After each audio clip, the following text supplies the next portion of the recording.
சிவசங்கரியின் 47 நாட்கள். அதில் இன்று 36வது நாள். அத்தியாயம் 23.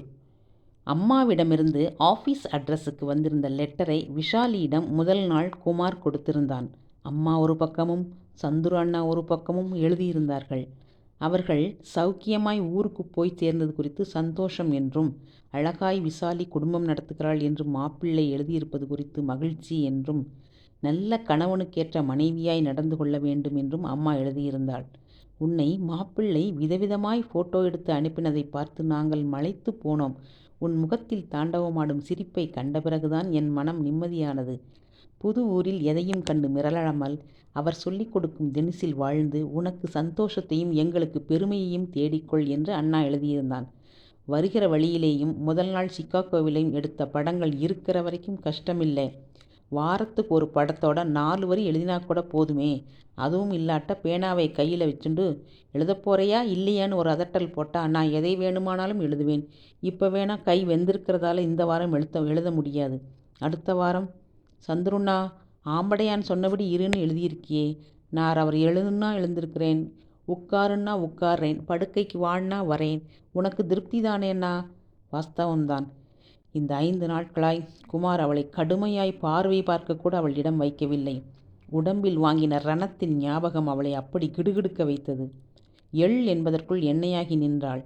வீட்டு வேலைகளை சொல்லாமல் செய்தாள். துணிமணிகளை தோய்த்து மடித்து வைத்தாள். லூசி குமாரின் அறைகளை அவர்கள் வெளியில் போன பிற்பாடு பளிச்சென்று துடைத்து வைத்தாள். பாத்ரூம்களை அலம்பி வாசனை சென்ட்டை தெளித்தாள். குமார் சொன்ன சமையலை செய்தாள். லூசிக்கும் குமாருக்கும் கையில் காஃபி கொண்டு போய் கொடுத்தாள். கை சரியில்லாத சமயத்தில் ஒரு வேலைக்காரி மாதிரி இப்படி கஷ்டப்படக்கூடாது என்று பலமுறை குமாரிடம் லூசி சொன்னதை அவன் இவளிடம் சொல்லபோது, வேலை பண்ணினாத்தான் மனசுக்கு நிம்மதியாக இருக்குது, தவிர நானும் தண்டச்சோறு சாப்பிடலைங்கிற தயக்கம் குறையிறது என்று ஒரே ஒரு தரம் மட்டும் பதில் சொன்னாள். விசாலியிடம் மிருகத்தனமாக நடந்து கொண்டு விட்டோம் என்ற குற்ற உணர்வு எழுந்ததால் தன் கோபதாபங்களை மறந்துவிட்டு அவளிடம் நிஜமான அன்புடன் இருக்கவே குமாரும் முயற்சித்தான். வேலைக்கு போகத் தொடங்கிய நாளிலிருந்து ஆஃபீஸிலிருந்து 1 மணி நேரத்திற்கு ஒரு தடவை அவளுக்கு ஃபோன் பண்ணி சரியாக இருக்கிறாயா என்று தெரிந்து கொண்டான். என்ன கேட்டாலும் சரி என்று மட்டுமே பதில் சொல்லி விஷாலி சம்பாஷணையை முடித்து விடுவாள். ஓரிரு நாள் மதியம் வீடு திரும்பி நீ தனியாக இருப்பேன்னு சுருக்க வீடு திரும்பிட்டேன் என்றபோதும் பதிலுக்கு விஷாலி ஒன்றும் சொல்வதில்லை. அவன் படுக்கைக்கு அழைத்தால் பொம்மை மாதிரி வந்து படுத்துவிட்டு எழுந்து போவாள். சுவாமிக்கு விளக்கேற்றும் பழக்கத்தை சில நாட்களாக விசாலி விட்டுவிட்டதை குறித்து குமார் கேட்டபோது, எனக்கு ஏற்றணும்னு தோணலை, நீங்கள் ஏற்ற சொன்னால் செய்கிறேன். இவ இப்படி சாதுவாக இருக்கணும்னு தானே ஆசைப்பட்டேன். ஆச்சு, அடுத்த வாரத்துலேருந்து லூசி வேலைக்கு போக மாட்டா. வீட்டில் இவா 2 பேரையும் விட்டுட்டு நான் மட்டும் ஆஃபீஸ் போகணும். அதுக்கு இவ இப்படி இருந்தால் தானே சரிப்பட்டு வரும். முதல்ல இள ரத்தத்தால் துள்ளி இருக்கா. என்கிட்ட விளையாடி ஒரு தரம் நன்னா பட்டுண்டுட்டா. இனிமே ஒழுங்காக இருப்பா. முதல் நாள் ஆஃபீஸுக்கு வந்த அம்மாவின் லெட்டரை கொண்டு வந்து கொடுத்து, இதுக்கு பதில் நானே எழுதிடறேன், உன் கை சரியானதும் நீ எழுதலாம் என்றதற்கும் விசாலி சரி என்று தலையாட்டினாள்.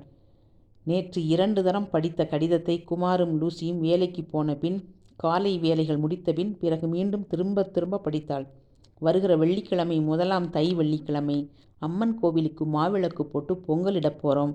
அன்று போராவும் எனக்கு உன் நினைவாகவே இருக்கும். ஆதிச்சபுரத்து அம்மன் கோவிலை நினைக்கையில் உடனே அங்கு போய்விட மாட்டோமா என்று விசாலியின் மனசு பரபரத்தது. மாமரங்கள் அடர்ந்த தோப்பு, அதில் ஆகாயத்தை பார்த்து கொண்டு பெரிய அம்மன் முகம். அதற்கு கூரையும் இல்லை, கோபுரமும் இல்லை. இதுதான் ஊர் மக்கள் அனைவரும் வழிபடும் அம்மன் கோவில். எத்தனையோ 100 வருஷங்களுக்கு முன்னால் தானே உண்டான முகமாம் அது. உருண்டை உருண்டையாய் கண்களும் மூக்கும் நீட்டின நாக்கும் பார்க்கவே பயமாக இருக்கும். யார் யாரோ இந்த அம்மனுக்கு கட்டடம் எடுக்க முயற்சித்தார்களாம். ஒரு சுவர் எழுப்பி மற்றது கட்டுவதற்குள் முதல் சுவர் விழுந்து விடுமாம். மீறிக்கொண்டு கட்டினால் அந்த குடும்பத்தில் ஒரு துக்கம் நிகழ்ந்து விடுமாம். அதனால் ஊர் ஜனங்களுக்கு அம்மனிடம் எத்தனை பக்தியோ அத்தனை பயமும் உண்டு. அம்மனுக்கு திறந்த வெளியில் இருக்கத்தான் சம்மதம். இனி யாரும் கோவில் கட்ட முயற்சிக்க வேண்டாம் என்று 50 100 வருஷங்களுக்கு முன்னால் அக்ரஹாரத்து ஜனங்களெல்லாம் சேர்ந்து தீர்மானித்து விட்டார்களாம். தை வெள்ளிக்கிழமைகளில் அம்மன் கோவில் அமர்க்களப்படும்.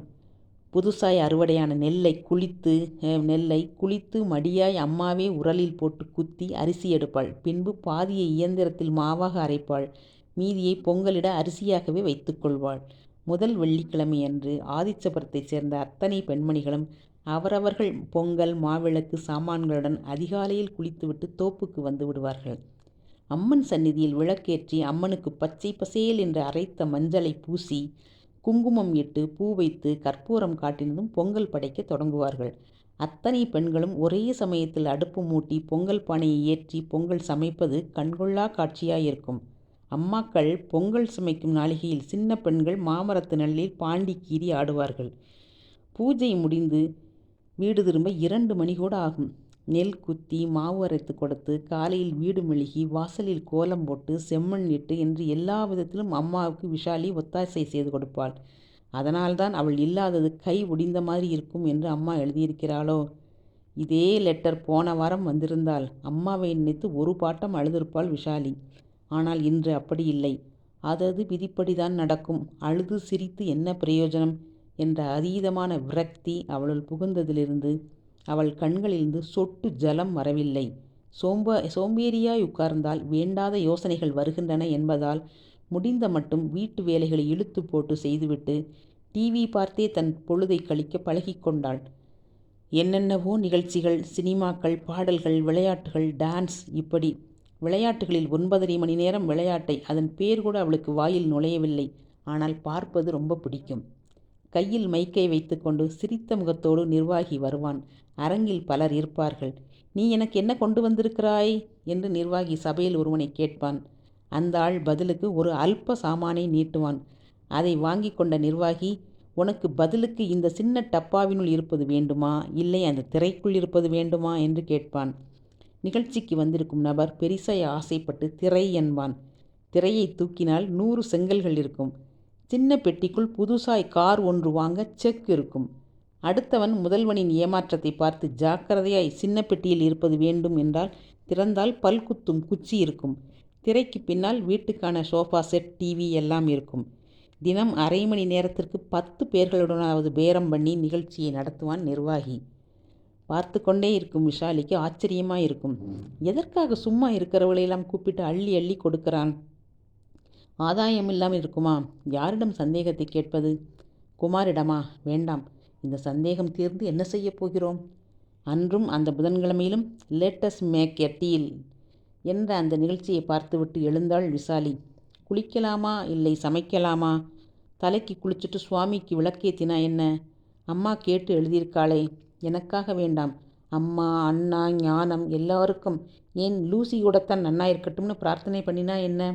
விஷாலி மாடிக்கு போய் குளித்தபின் பேஸ்மெண்ட்டுக்கு போனாள். படத்தை துடைத்து விளக்கை ஏற்றினாள். மனசுக்கு நிம்மதியை கொடு, எந்த கஷ்டத்தையும் தாங்கிக்கிற சக்தியை கொடு என்று வேண்டி நமஸ்கரித்த பின் மேலே வந்து சமைக்கத் தொடங்கினாள். மத்தியானம் விஷாலி சமையல். லூசி இந்தியன் குக்கிங் வேண்டுமென்றால் மாலையிலும் அவள் சமைப்பாள். இல்லாது போனால் காலையில் சமைத்ததையே விஷாலி மட்டும் ராத்திரி சாப்பிட குமார் தனக்கும் லூசிக்கும் தேவையான மாமிச உணவை தயாரிப்பான்.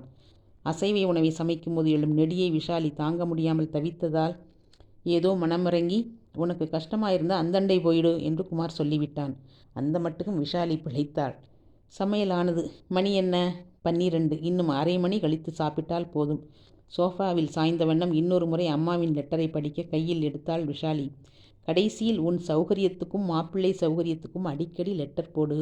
உடம்பை பார்த்துக்கொள். வார வாரம் எண்ணெய் தேய்த்து குளி. மற்றபடி குளித்த விவரத்துக்கு லெட்டர் போடு. உன் அன்புள்ள அம்மா என்று எழுதியிருந்ததை படித்தபோது தடக்கென்று எழுந்து உட்கார்ந்தாள். குளித்த விவரத்துக்கு லெட்டர் போடு? எப்படி நேத்திலிருந்து இந்த வரியை மனசில் வாங்கிக்காமல் படித்தேன்? இன்னைக்கு தேதி என்ன? என்னைக்கு கல்யாணம் ஆச்சு? ஸ்டடியில் ஒரு டெஸ்க் காலண்டர் இருந்த இடம் நோக்கி ஓடினாள். கல்யாணத்துக்கு 2 நாள் முன்னாடி தான் தூரம் குளித்தேன். இன்னைக்கு கல்யாணமாகி 36 நாள் ஆகிறது. அப்படின்னா 36 2 38. வழக்கமாக 33 நாள்லேயே உட்காந்துடுவேனே. மேற்கொண்டு 6 நாள் ஆயிடுத்தே. அப்படின்னா, ஐயோ கடவுளே, நான் பிள்ளையாண்டு இருக்கேனா? இந்த அயோக்கியன் குமாரோட பிள்ளையின் வயித்தல வளர்றதா? சித்தம் முன்னாடி தானே எனக்கு நிம்மதியை கூடுன்னு வேண்டின்றேன். இருக்கிற நிம்மதியும் போயிடுத்தே. என்ன பண்ணுறது? 1 வருஷத்துக்கு குழந்தை வேண்டாம், சந்தோஷமாக இருந்துட்டு அப்புறம்தான் என்னன்னு குமார் கேட்டுட்டு மெட்ராஸில் ஒரு லேடி டாக்டர்கிட்ட கூட அழைச்சிட்டு போனானே. எப்படி உண்டானேன்? ஆமாம், நான் பிள்ளையாண்டிருக்கிறது லூசிக்கு தெரிஞ்சா இந்த தங்கை கதை என்ன ஆகும்? நிச்சயமாக குமாரையும் மீறிண்டு தான் ஏதோ தப்பு நடந்திருக்கு.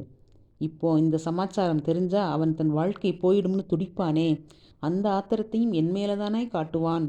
அழாமல் விரக்தியுடன் இருந்த விஷாலிக்கு இப்போது பொத்துக்கொண்டு அழுகை எழ, ஐயோ, ஓ அம்மா என்று வாய்விட்டு தலையில் அடித்து கொண்டு அழுதாள். இதன் தொடர்ச்சி அடுத்த பகுதியில். நன்றி.